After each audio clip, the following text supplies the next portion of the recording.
우리 인사하겠습니다. 우리에게 좋은 일이 일어나고 있습니다.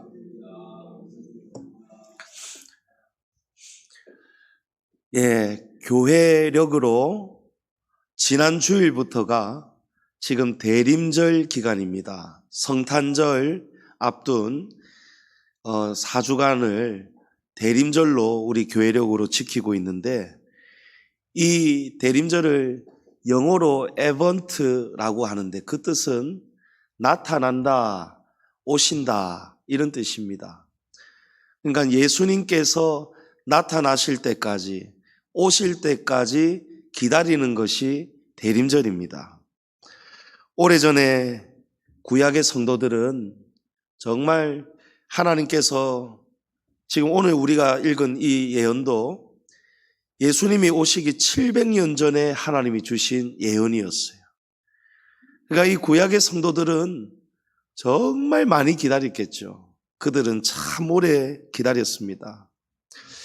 우리에게 있어서 예수님은 이미 2000여 년 전에 오신 메시아입니다. 그런데 오늘 우리도 구약의 성도들처럼 동일하게 예수님을 기다리는 성도들이에요. 구약의 성도들이 초림, 에번트는 이제 초림을 기다리는 것이고, 우리는 세컨드 에번트, 우리는 주님이 또 다시 오실, 재림하실 우리 구주 예수님을 우리는 기다리고 있기 때문이죠. 2000년 전에 이미 이 땅에 오신 예수님이지만 우리는 다시 오실 예수님을 기다리고 있습니다. 성탄절을 앞두고 우리는 특별히 주님의 재림을 간절히 대망하는 저와 여러분 될 수 있기를 축복합니다. 하나님께서 보내신다고 약속하신 메시아, 그 메시아는 어떤 분인가를 오늘 본문에서 증거하고 있습니다. 자, 6절에 보면 그의 어깨에는 정사를 메었다라고 합니다. 여기에 정사는 나라를 다스리는 권세, 왕의 통치, 권력 이런 것을 의미합니다. 여러분, 예수님은 이 땅에 왕으로 오셨어요. 아기 예수님이 탄생하셨지만 그 예수님은 이 땅에 아기여도 이미 왕으로 이 땅에 오신 것입니다. 지금도 세상에는 수많은 왕들, 대통령, 총리, 통치권자들, 나라마다 명칭은 다르지만 각 나라를 다스리는 권세자들이 있습니다. 하지만 인간 통치자들에게는 여러분 모순이 있습니다. 그들에게는 어쩔 수 없는 치명적인 한계가 우리 인간 속에는 다 있습니다. 여러분, 나라를 다스렸던 역대 통치자들 중에 누가 제일 나라를 가장 지혜롭게 잘 다스렸을까요? 솔로몬이겠죠. 역사가 그것을 지금까지 증명하고 있습니다. 솔로몬만큼 정말 나라를 부강하게 만들고 정말 지혜롭게 백성들을 다스렸던 왕이 없습니다. 하지만 솔로몬 역시도 그가 다스렸던 그 유다 나라도 완전한 국가라고 볼 수가 없습니다. 솔로몬 치하에서도 모순이 있었고 또 가려진 음지에서 고통을 받는 백성들이 많았습니다. 그래서 나중에는 솔로몬이 죽자마자 이 나라가 그의 아들 르호보암 때에 남과 북으로 분열이 되지 않습니까? 여러분, 솔로몬이 나라를 잘 다스렸다면, 그의 가정을 잘 다스렸다면, 교육을 잘 했다면 여러분, 나라가 이렇게 두 쪽이 날 수가 없는 일이죠. 여러분, 북한에 참된 공의가 있습니까? 참된 평안이 있습니까? 여러분, 북한 없습니다. 모순 덩어리입니다. 그 동포들 얼마나 지금 죽어나가고 있습니까? 신음하고 있습니까? 그렇다면 여러분, 미국에는 공의가 있습니까? 미국에는 참된 평안이 있습니까? 여러분, 러시아에는요. 일본에는요. 여러분, 우리 대한민국에는 있습니까? 여러분, 대한민국에 공의가 없습니다. 지금 평안이 없습니다. 곳곳에 지금 국민들이 마음이 괴롭습니다. 이렇든 저렇든 국민들이 지금 다 마음이 아픕니다. 괴롭습니다. 그러나 하나님이 보내신 메시아는 어깨에 정사를 메고 오셨습니다. 통치권을 가지고 오셨는데 메시아는 어떤 분이냐? 참된 공의로 다스리시는 평강의 왕으로 오셨다는 것입니다. 아멘. 그의 이름은 기묘자라 모사라 전능하신 하나님이라 영전하시는 아버지라 평강의 왕이라 할 것이니라. 아멘. 여러분, 예수님은 이 땅에 평강의 왕으로 오셨어요. 평안을 주러 오셨어요. 여기 기묘자다 모사다라는 것은요, 놀라운 지혜, 아주 엄청난 상담자, 내담자, 이런 뜻을 가지고 있어요.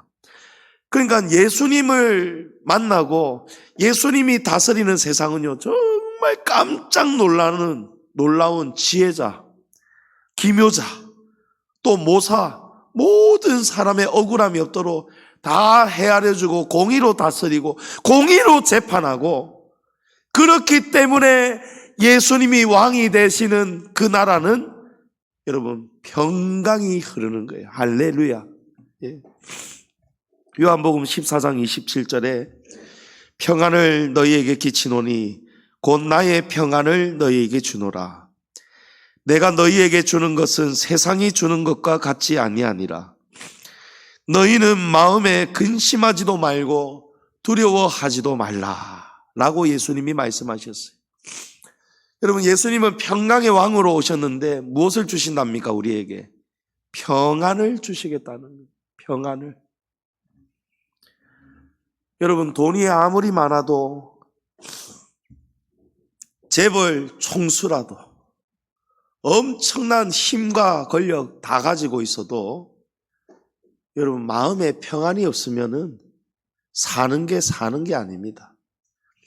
단칸방에 살아도 넉넉지 못해도 화목하고 평안하고, 이 마음에, 누구 제한적인 사람의 마음에만 있는 것은 그건 참 평안이 아니에요. 나도 평안하고 너도 평안하고 모두가 평안한, 여러분, 그게 진짜 평안입니다. 아멘. 예. 성도님 여러분, 지금 우리에게, 지금 이 어지러운 세계에, 그 중에서도 지금 이 대한민국에 우리가 성탄절을, 이 대림절을, 우리 주님 다시 오실 재림 예수님 평강의 왕을 기다리는 우리가 정말 더 간절하게 예수님 평강의 왕이 기다려지지 않습니까? 여러분, 지금 대한민국에 우리 예수님이 주시는 이 평안이 필요하지 않습니까? 평강의 왕이 주는 이 평안은 세상이 주는 평안하고 여러분 완전히 다르답니다.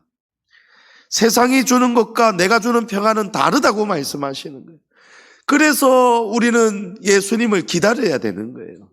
예수님을 목이 빠져라고 주목해야 되는 거예요. 손양호 목사님이 쓰셨던 주님 고대가처럼 낮에나 밤에나 눈물 머금고 내 주님 오시기만 고대합니다.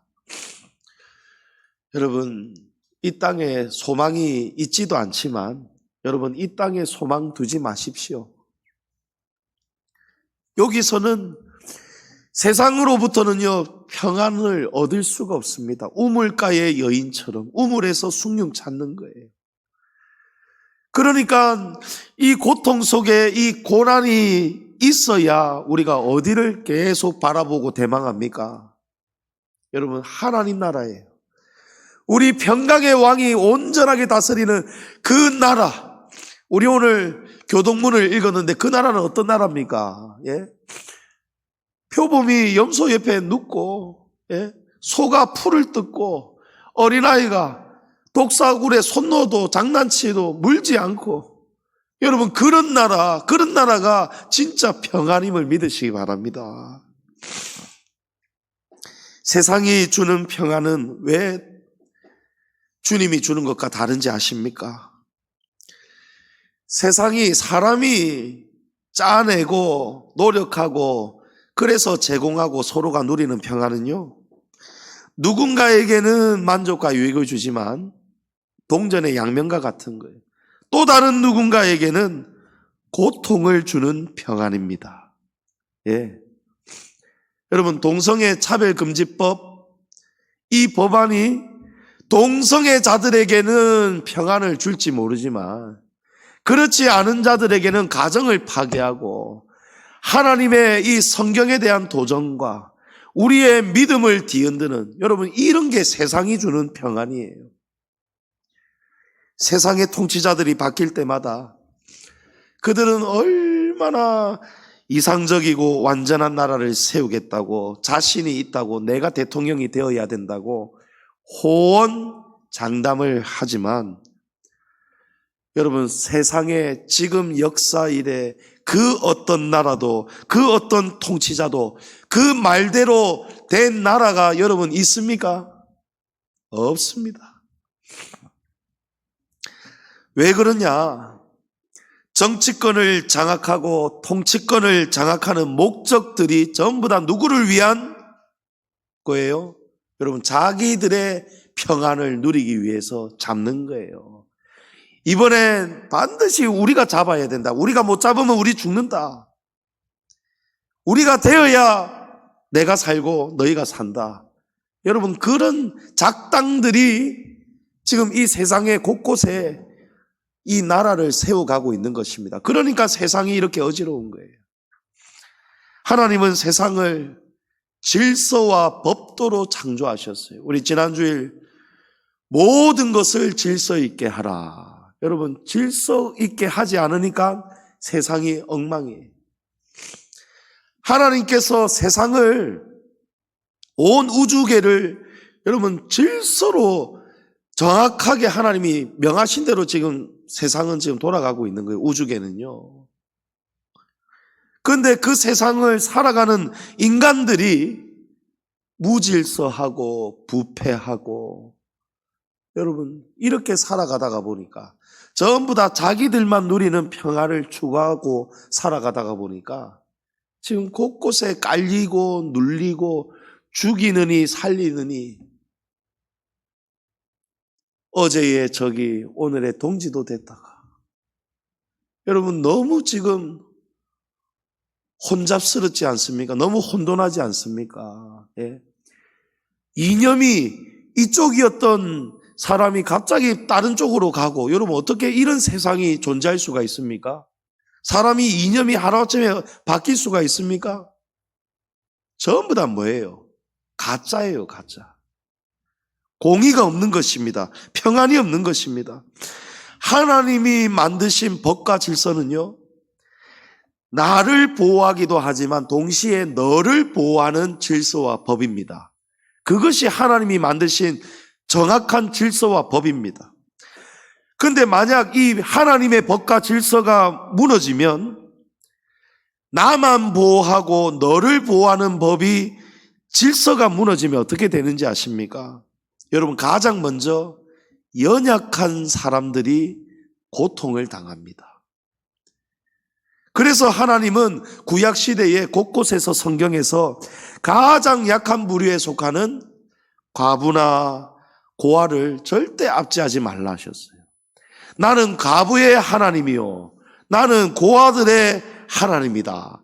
나는 과부의 남편이고 고아들의 아버지다. 이것이 하나님이 다스리는 세상입니다. 법입니다. 출애굽기 22장에 보면 너는 과부나 고아를 해롭게 하지 말라. 내가 만일 그들을 해롭게 함으로 그들이 내게 부르짖으면 내가 반드시 그 부르짖음을 들으리라. 나의 노가 맹렬함으로 내가 칼로 너희를 죽이리니 너희의 아내는 과부가 되고 너희 자녀는 고아가 되리라. 여러분, 세상 통치자들이 자기들을 위한 법을, 질서를 추구해 나가고, 그 반면에 다른 특히 과부나 고아 같은 약자들은 이 법 아래서 완전히 신음하고 깔려 죽는 거예요.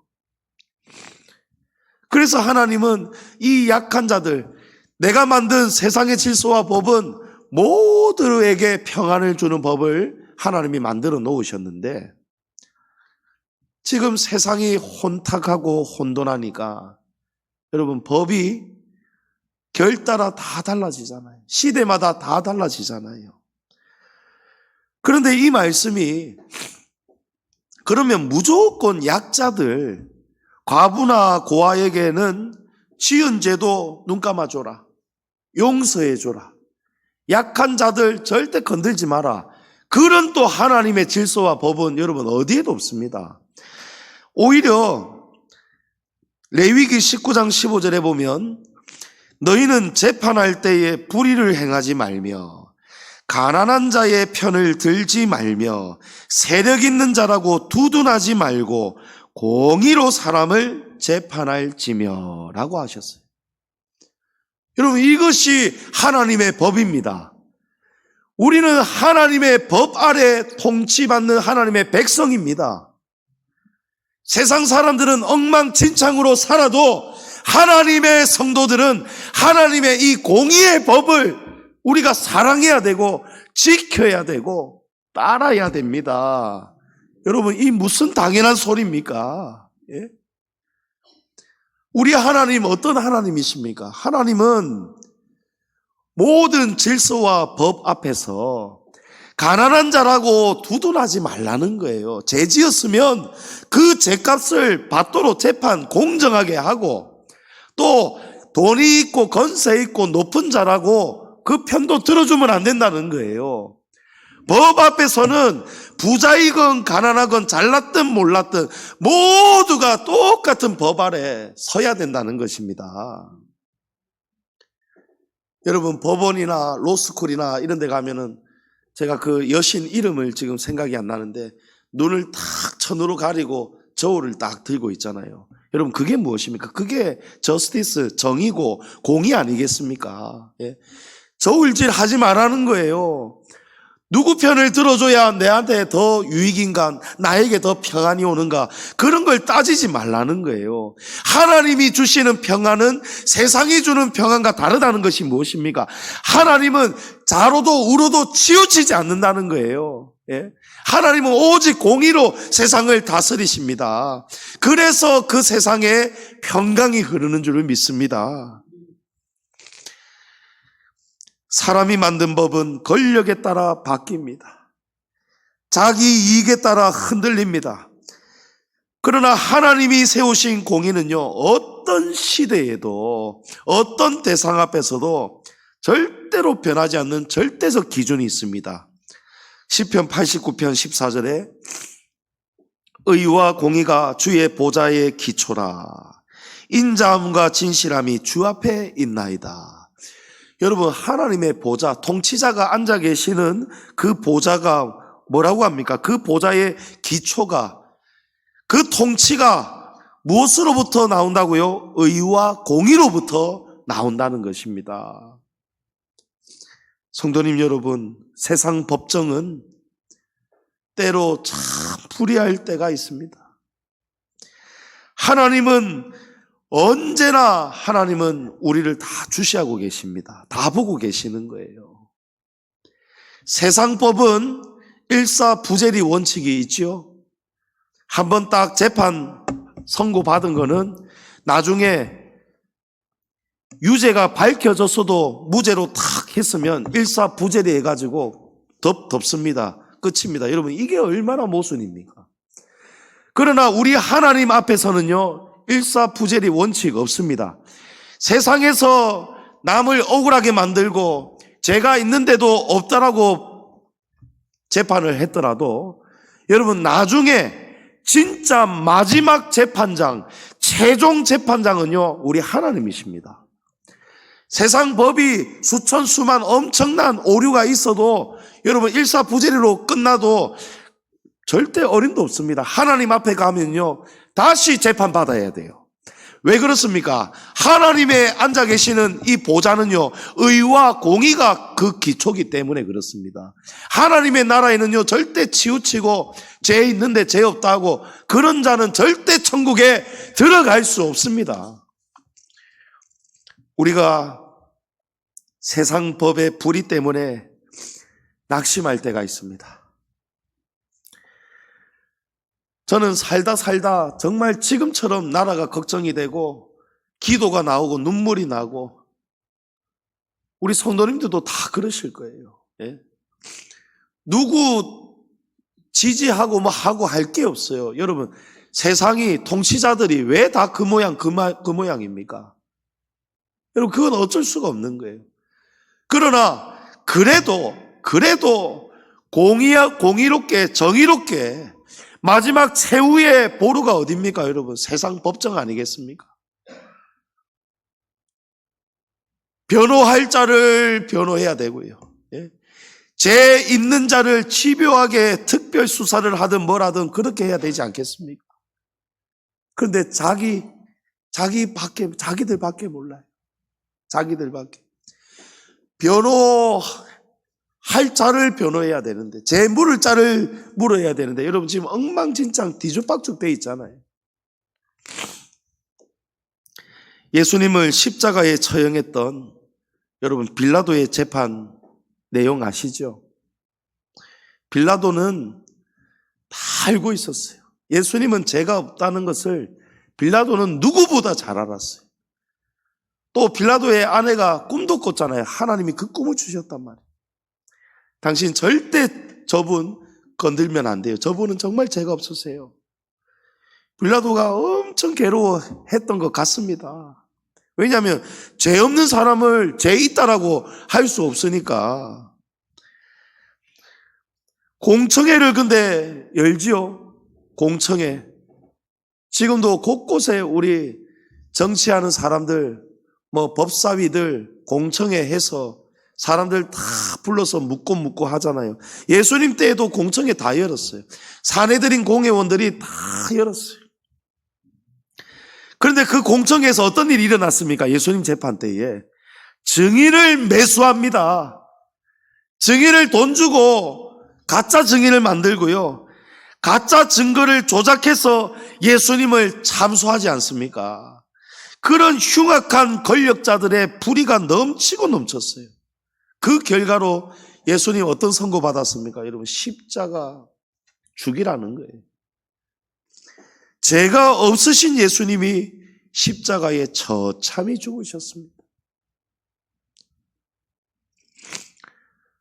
그러나 하나님이 공의로 세상을 다스리시니까 어떤 역사가 일어나죠? 십자가에 억울하게 죽으셨던 예수님이 3일 만에 다시 부활하십니다. 여러분 그래서 하나님이 최종 재판장이신 거예요. 예? 하나님께서 예수님을 가장 그 십자가에 비참하게 처참하게 죽임당하신 예수님을 하나님께서 어떻게 하십니까? 그 다음에는요 모든 이름 위에 뛰어난 이름이 되어 주시잖아요. 예? 하나님의 보좌에 우편에 앉히시잖아요. 아멘. 여러분 우리가 대망하는 참된 평안은 바로 하나님의 심판 때에 이루어짐을 기억하시기 바랍니다. 지금은 우리가 그 평안을 이룰 수 있는 때가 아닙니다. 그래서 우리가 예수님의 재림을 대망해야 되는 거예요.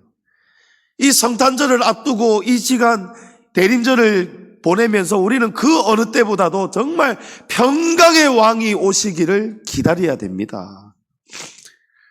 예수님은 7번씩 70번이라도 용서하라 말씀하셨어요. 이 의미를 여러분 잘 아시죠? 그냥 숫자적으로 수학적으로 7 곱하기 70 이렇게 계산해서 490번 용서해 주라는 말씀이 아니고 7은 완전수입니다. 그러니까 하나님께 있어서 용서는 한계가 없으시다, 이런 뜻이에요. 그런 하나님의 모습을 탕자의 비유를 통해 우리가 보게 됩니다. 아버지를 배신했죠. 정말 아들이 아버지의 앞에서 해서는 안 되는 짓들을 하고 집을 나갔습니다. 그런데 아버지는 어떻게 합니까? 그 배신하고 아버지를 떠난 아들을 문을 계속 열어놓고 날마다 기다리고 계십니다. 아들이 먼 발치에서 오는 것이 보이자 맨발로 뛰쳐나가서 아들을 와락 끌어안고 입을 맞추고 금가락지를 끼워주고 새 옷을 입혀주고 잔치를 열어주시잖아요. 그것이 한계가 없으신, 용서에 한계가 없으신 우리 하나님이시라는 거예요. 그러나 그렇다면 하나님은 무조건 용서해 주십니까? 언제나 어느 때든지 하나님은 무슨 죄를 짓든지 다 용서해 주십니까? 우리 성도들이 절대로 여러분 하나님을 두려워할 줄 알아야 되는데, 하나님을 두려워할 줄 모르니까 양심 없는 사람처럼 온갖 더러운 추잡한 죄를 다 짓고 성도들도 그렇게 사는 거예요. 왜 그런지 아십니까? 전부 다 자기 평안이 있어요. 우리 하나님은 용서해 주실 거야. 전부 다 자기 명분을 만들어요. 나쁜 짓 하면서도 이렇게 해도 돼, 저렇게 해도 돼. 왜냐하면 우리 아버지 내가 사랑하시잖아. 내가 기도를 얼마나 많이 하는데, 내가 봉사를 얼마나 많이 하는데, 아이고 이 정도는 끄떡도 없어. 내가 이런 짓은 하고 살아도 돼. 그러고 죄 짓는 거예요, 성도들이요. 예? 여러분 절대 자기 합리화하지 마세요. 절대 자기 평안만을 추구하면 안 돼요. 여러분 진짜 평안이 무엇입니까? 하나님 재판의 기준이 무엇입니까? 공의로워야 돼요. 예? 나에게만 유익이 되면 안 돼요. 나에게 유익이 됨으로 인해서 누군가의 유익이 상실되어진다. 그것이 하나님 앞에 죄가 된다는 것을 알아야 됩니다. 여러분 탕자는 왜 용서받았는지 아십니까? 무조건 용서받은 거 아니에요. 탕자는요, 아버지가 용서할 수 있는 용서의 문을 열어놓았던 그 기간 안에 탕자가 돌아왔기 때문이에요. 이게 무슨 말이야? 그러면 탕자가 늦었으면, 제때 안 돌아왔으면 아버지께 용서를 못 받는단 말인가? 그런 말이 어디에 있어? 여러분 있습니다. 하나님 말씀에 다 있어요. 이사야 55장 6절에 너희는 여호와를 만날 만한 때에 찾으라, 가까이 계실 때에 그를 부르라 하셨어요. 여러분 때가 있다는 것이죠. 네? 여호와를 만날 수 있는 때가 있다는 거예요. 용서받을 수 있는 때가 있다는 거예요. 고린도서 6장 2절에 내가 은혜 베풀 때에 너에게 듣고 구원의 날에 너를 도왔다 하셨으니 보라 지금은 은혜 받을 만한 때요, 보라 지금은 구원의 날이로다. 여러분 지금이에요. 지금. 나중에 여러분 영영 뒤에 여러분 어림도 없습니다. 문이 닫힌 뒤에는요, 아무리 문을 두드려도 내가 너를 도무지 모르는데, 누가복음 13장 25절에 집주인이 일어나 문을 한 번 닫은 후에 너희가 밖에 서서 문을 두드리며 주여 열어주소서 하면 그가 대답하여 이르되 나는 너희가 어디에서 온 자인지 알지 못하노라 하리니. 여러분 때가 있다는 거예요. 문 닫히고 나면 여러분 용서 못 받습니다. 여러분 그래서 최후의 심판이 오기 전에 우리가 똑바로 살아야 되는 거예요. 예? 하나님의 공의 안에서 하나님의 공의를 우리가 목숨 걸고 싸우고 지키고 사는 성도들 될 수 있기를 축복합니다. 열처녀 비유에서도 말씀하잖아요. 열처녀들이 밤새 신랑을 기다렸지만 신랑이 그들이 생각했던 시간보다도 더 늦게 왔어요. 그래서 5명의 처녀는 그들이 생각한 만큼 적당히 준비했더니 기름이 다 떨어졌어요. 그래서 뒤늦게 기름을 구하러 가기는 갔습니다. 근데 기름을 구하고 돌아오는 그 사이에 이미 문은 닫혀버렸어요. 문은 닫혔어요. 나중에 돌아온 처녀들이 문 좀 열어주세요 애원을 하였지만 어떤 대답을 듣죠? 내가 너희를 도무지 알지 못한다는 거예요. 너희는 잔치에 들어올 자격이 없다는 거예요. 성도님 여러분, 기름 등불 준비하셔야 돼요. 여러분, 이 기름 등불이 어떤 의미입니까? 너무 깊은 의미가 많이 있지만 여러분, 한마디로 우리가 거듭나야 돼요. 거듭나야 돼요. 예? 여러분, 거듭남이 무엇입니까? 우리는 여전히 아직은 영화로운 단계에는 우리가 아직이에요. 우리의 구원이 뭔지 압니까? Already, but not yet입니다. 그러니까 이미 우리는 구원을 받았지만 그러나 아직인 상태. 우리는 구원 받았는데 주님이 구원을 주시는데 우리가 지금 구원을 받았는데도 불구하고 그러나 아직인 상태. 여러분, 이게 정말 어렵게 생각하면 어렵지만 그게 딱 우리가 지금 가고 있는 길입니다. 그 길이에요. 그래서 성경은 너희 구원 받았다 가신하지 말고 너희 구원을 이루어 가야 된다라고 하잖아요. 그러나 아직이라는 거예요. 그러나 아직입니다, 여러분. 여러분, 자신하지 마세요. 여러분, 이 마지막 때에 성도들의 신앙이 어떻습니까, 여러분? 괜찮습니까?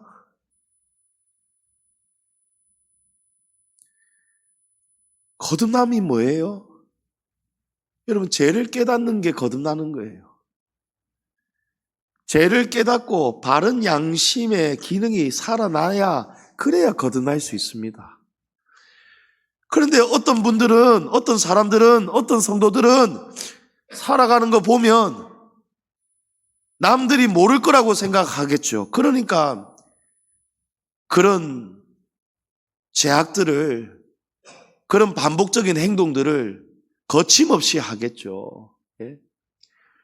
그런데 목사가, 교회가 그거 죄라고 막 가르치고 책망하고 대놓고 본 것을 말할 수는 없고 대놓고 들은 것을 추궁하고 책망하고 건징하고, 오늘 이 시대는 그런 기능이 교회가 해야 되는데도 할 수 없는 시대가 되어버렸지만 그럼에도 불구하고 여러분, 성도는 성도 되어 가야 돼요. 예? 거룩한 길을 걸어가야 됩니다. 여러분, 성화가 뭡니까? 저도 많이 성화돼야 되는 사람이에요. 제가 이런 말 앞에서 한다고 저는 의롭고 저는 성화되었다가 아니에요. 여러분, 저도 죄인이에요. 그렇지만 하나님을 믿는, 적어도 성도라면 어떤 길을 가야 돼요, 여러분? 반복적인 죄는 짓지 말아야 돼요. 그것이 그 짓이 죄인 줄을 알면 그만해야 될 거 아니에요. 예? 아파해야 될 거 아니에요, 세리처럼. 그런데 여러분, 너무 쉽게 죄를 지어요. 너무 쉽게 말하고 너무 쉽게 행동하고, 그것이 나중에 하나님의 최종 심판 앞에 섰을 때에 하나님이 뭐라고 하셨습니까? 행한 대로 그대로 갚으신다고 했어요. 예수님은 뭐라고 하셨어요? 아버지 뜻대로 행한 자라야 구원받는다라고 했어요. 예. 여러분, 하나님 앞에서는요, 변명의 여지가 없습니다. 하나님, 제가 그거 했던 거 그거 죄 아닌데요. 아이고, 그게 뭔 죄입니까? 어림도 없습니다. 아버지의 뜻대로 행하지 않으면 그게 죄라는 것을 알아야 돼요. 예? 성도님 여러분, 하나님께는 용서만 있는 거 절대 아닙니다. 우리가 하나님 앞에 용서받을 때가 있고요, 그 때가 지나가 버리면은요, 여러분, 그때는 우리가 그 심판을 해결할 길이 없습니다. 그때가 지나면 하나님은 지체 없이 문을 닫고 무섭게 재판하십니다. 노아의 때에 하나님 무섭게 심판하셨어요. 멈추지 않으셨어요. 더 기다려주지 않으셨어요. 인간이 바벨탑을 쌓아갈 때 산산이 부서지도록 무너뜨리셨어요. 소돔성을 유황불로 심판하셨습니다. 북이스라엘의 악한 왕 아합을 심판하셨고 그의 아내 이세벨을 심판하셨고 여러분 비참하게 하나님이 무섭게 심판하시죠. 때가 되면 하나님은 참으시지 않습니다.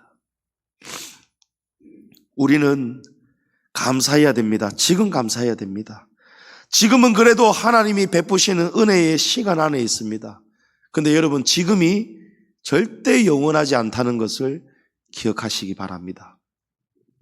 그래서 성경이 구원받을 때가 언제라고 합니까? 지금이라는 거예요. 지금은 구원의 날이라는 거예요. 여러분 지금밖에 없습니다. 우리가 언제 바뀌어야 됩니까? 우리가 언제 죄악에서 벗어나야 됩니까? 우리가 언제 죄를 끊어내야 됩니까? 우리가 언제 죄 앞에서 죽은 자로 살아야 됩니까? 여러분 지금 그래야 되는 거예요. 지금 그래야 되는 거예요. 지금 우리가 바뀌어야 돼요. 아이고 적당히 조금만 더 해먹고 남을 억울하게 만들고 남의 것을 훔치고 자기 것도 아니면서 완전 자기 것처럼 편안하게 가져가고. 여러분 이 나라에도 지금 도둑놈들이 얼마나 많습니까? 지금 나라를 훔치려고 하고 있어요. 나라를 지금 엉망진창으로 만들어 가려는 사람들이 있어요. 예? 여러분 지금 법들이 이상한 법들이 생겨나고 있어야 되는 법들은 사라지고 있고 여러분 이게 다 뭡니까? 나라 도둑질하는 거예요. 예? 지 것도 아니면서 자기 나라도 아니면서 여러분 우리 성도들도 잘 살아야 돼요. 하나님이 왜 십계명에 내 이웃의 소유나 물건 집이나 그런 걸 탐내지 말라 도둑질하지 말라 이 여기 다 들어가는데 왜 하나님은 또 그렇게 하셨을까요? 네 것이 아닌 것은 가져가지 말라는 거예요. 훔쳐가지 말라는 거예요. 손대지 말라는 거예요. 여러분 성도들은 십계명 읽으면서 아이고 어떻게 하나님 믿는 사람이 도둑질하노? 이거는 읽어도 형식적으로 읽고 나는 도둑질 안 하니까. 여러분 아닙니다. 우리가 성도로서 착각하고 막 저지르는 도둑질이 많습니다. 도둑질이 많아요. 여러분 성경에 하나님께서 10의 1은 내 것이다라고 했어요. 사실은 10이 다 하나님의 것이지만 10의 1을 내 것인데 너희가 내가 준 것으로 너희가 은혜로 산다는 것을 믿고 감사하다는 그 증거로 너희가 10의 1을 구별해서 나에게 드리라 라고 했어요. 근데 10의 1을 드리지 않는 것은 하나님 뭐라고 하셔? 내 것을 도둑질하는 것이니라. 여러분 도둑질입니다. 하나님이 주신 시간을 내 마음대로 흥청망청 쓰는 것도 시간의 도둑질이에요. 하나님이 주신 소유 물질을 가지고 우리가 악한데 타락하는데 사치에 막 쓰는 거 여러분 하나님의 것을 우리가 남용하는 거죠. 횡령하는 거예요. 배임하는 거예요. 도둑질이에요. 그것도. 예? 또 심지어 우리 예전에는 지금은 없습니다만은 이제 왜 교회에다가 세콤을 답니까 여러분? 교회들이 왜 보안업체에 돈을 줘가면서 교회에다가 여러분 보안 시스템 CCTV를 달고 왜 그럽니까 여러분? 예전에는 그래도 교회는 거룩하기 때문에 교회의 물건은 안 훔쳐갔어요 사람들이요. 예. 성도들은 말할 것도 없고 당연하죠. 어떻게 성도가 하나님의 것을 함부로 탐내고 마음대로 한단 말입니까? 여러분 있을 수 없는 일이에요. 예? 그런데 이제 세상 사람들이 교회만 보면 뭐 가져갈 거 없나 훔쳐갈 거 없나 교회 왜냐면 영상 음향 장비들이 있지요. 교회 안에 보면은 뭐 먹을 것들도 냉장고에 뭐 있지요. 뭐 김치도 있지요. 그러니까 교회 오면은 막 뭐든지 훔쳐가려고 해요, 사람들이요. 예? 정말 가난한 자들이 와가지고 좀 주십시오. 여러분, 그때는요, 줘야지요. 줘야지요. 겉옷뿐만이 아니고 속옷도 주고, 예? 다 줘야지요. 그런데 자기의 유익만을 위해서 자기의 일심만을 위해서 하나님의 것을 여러분 한두 번이 어렵지 바늘 도둑이 소도둑 되고 늦게 배운 도둑질 여러분 밤샐 줄 모르고 여러분 이 시대가 지금 그런 시대가 되어버렸다는 거예요. 예? 정말 죄송하고 슬픈 이야기들. 예? 교회의 목회자가 교회의 재정에 손을 대고, 교회의 재정을 보는 그런 관계자들이 교회의 돈을 횡령하고 딴짓을 하고, 여러분 어떻게 이런 일이 일어날 수가 있습니까? 믿음이 없는 거예요. 공의로우신 하나님을 두려워하지 않는 것입니다. 예? 여러분 거룩하게 우리 살아갑시다. 하나님 앞에서 진실하게 살아갑시다. 예? 우리는 아직 하나님의 은혜의 시간에 살고 있지만 왜 하나님이 그러면 왜 지금 재림 나팔 안 울리시고 우리를 심판 안 하시고 왜 기다려 주실까요? 여러분 우리에게 기회 주시는 시간이에요. 우리에게 변화되고 거듭나고 성화되어 가라는 거예요. 예? 하나님은 우리가 믿음으로 바로 설 수 있도록 거룩하게 변화될 수 있는 자유를 주셨습니다. 여러분 이제 마칠 건데 이 말씀 잘 들으십시오. 하나님은 우리에게 자유를 주셨어요. 자유의지를 주셨어요. 선을 행할 자유도 주셨고 악을 행할 자유도 주셨고 선한 편에 설 자유도 주셨고 악한 편에 설 자유도 주셨고, 예? 남의 소유를 탐내지 않을 자유도 주셨고 남의 것을 훔칠 자유도 주셨고 하나님을 경외할 자유도 주셨고 하나님을 떠날 자유도 주셨고, 그러나 여러분 하나님은 최종 재판장이라 했죠. 모든 자유의 끝에는 여러분 무엇이 따라옵니까? 책임이 따라옵니다. 자기가 산 대로 행한 대로 책임을 져야 됩니다. 지금 당장은 묻지 않으셔도 최후의 심판 때에는 우리가 행한 대로 심판을 받습니다. 여러분 그래서 우리는 지금 두렵고 떨림으로 구원을 이루어 가야 돼요. 여러분 신앙생활 우리 교회는 그런 분 안 계시겠지만 바리새인처럼 자랑하지 마세요. 나 진짜 11조 한 번도 빠진 적 없고 헌금 생활 잘하고 나 기도 생활 영적 생활 잘하고 정말 나 막 뜨겁다 막 성령 충만 받았다 막 요즘 막 기쁘다 막 넘친다 감사가 넘친다. 여러분 그런 거 자랑하지 말라고요. 예? 경건의 모양 자랑하지 마세요. 경건의 능력이 나와야죠 사람이. 예? 여러분 우리 안에 신앙의 이 거룩함에 성화된 증거는요 내가 말한다고 되는 거 아니에요. 사람에게 인정받는다고 되는 거 아니에요. 하나님께 인정받으세요. 하나님께 인정받으세요. 이사야 선지자를 통해서 하나님이 주신 이 약속 보십시오 여러분. 평강의 왕을 보낼 것이다. 이 약속이 언제 이루어지죠? 700년 뒤에 이루어집니다. 하나님의 약속은 수백 년이 지나도 수천 년이 지나도 반드시 때가 되면 이루어진다는 거예요. 여러분 이 말씀은요 하나님의 마지막 최종 심판도 우리가 지금 내 마음대로 내 자유 마음대로 부리고 산다고 괜찮은 것 같고 잘 사는 것 같아도 여러분 마지막 하나님의 최종 심판은 우리가 다 받아야 된다는 사실입니다. 7절 말씀에 그 정사와 평강의 더함이 무궁하며, 여러분 끝이 없다는 거예요. 하나님이 공의로 재판하고 통치하시고 그럼으로 인해서 이루어지는 모든 재판과 억울함이 없는 그런 평강의 상태가 무궁할 것인데 어떻게 해서 그렇게 됩니까? 정의와 공의로 그것을 하나님이 보존하신다는 거예요.